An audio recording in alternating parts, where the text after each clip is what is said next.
And some positive news, the Canadian economy is showing some surprising signs of life, adding more than 66,000 jobs in October. Statistics Canada saying that this month's impressive job numbers follow a gain of just over 60,000 jobs in September. All of the gains were in part-time work, where employment rose by 85,000 people. The unemployment rate fell to 6.9% last month, with the youth unemployment rate that fell for the first time since February.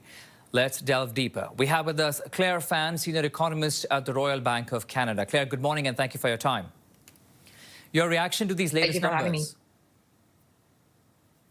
Right. So prior to the release, we're already expecting signs of stabilization broadly in the Canadian labor market heading into the fall. And what we saw actually aired on a right improvement, starting with the employment growth of over 66,000 and the decline in the unemployment rate. Of course, the employment growth number has been notoriously volatile over this year because of what's been happening with, the trade exposed sectors. But even if we were to look at some of the details underlying these headline numbers, there's not a lot of soft spots that we can point to outside of the fact that hours worked actually fell despite of the employment gain, but that was mostly due to the teacher strike in Alberta.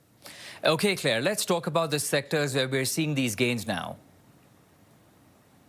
Right. Yeah. So we've actually seen some pretty strong gain. For example, again, in the trade exposed sector, manufacturing and transportation and warehousing were both sectors that over the summer actually lost employment because of, again, just reduced foreign demand for Canadian production and export.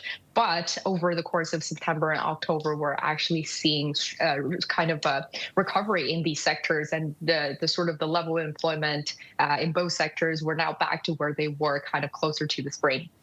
One sector or rather one area that has been of concern is youth unemployment. What do we know on that front? How are these numbers reflecting there? Talk to us about that.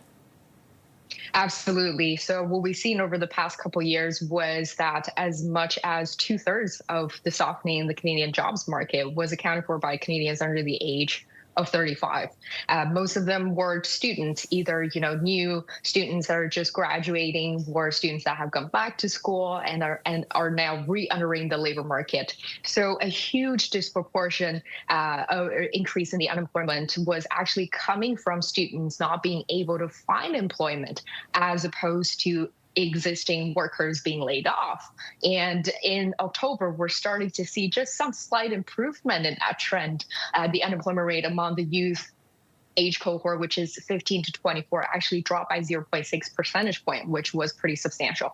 And lastly, what would this mean for Bank of Canada? Because we are seeing job numbers gain in September. In October, we saw a rate cut as well last month, last month. We're in November now. In October, what will it mean for the rate decision coming December? Right. So I think the Bank of Canada has been really forceful in terms of cutting interest rates, especially with the past two cuts in September and October, really in terms of giving the economy the support, again, given the job losses that we've seen over the summer. But since then, the bank has been pretty forceful in terms of saying, the rates are currently at a good level, and they don't see further reductions. And I think today's report, especially when you look at the wage growth number, they actually started to accelerate. So that has implication, of course, on inflation, which is, again, the key mandate for the Bank of Canada. So I think, if anything, this is perhaps just more evidence that the bank can take a rest and kind of leave the overnight rate at 2.25%. All right, Claire Fan, senior economist at the Royal Bank of Canada. Thank you for this, Claire. Thanks.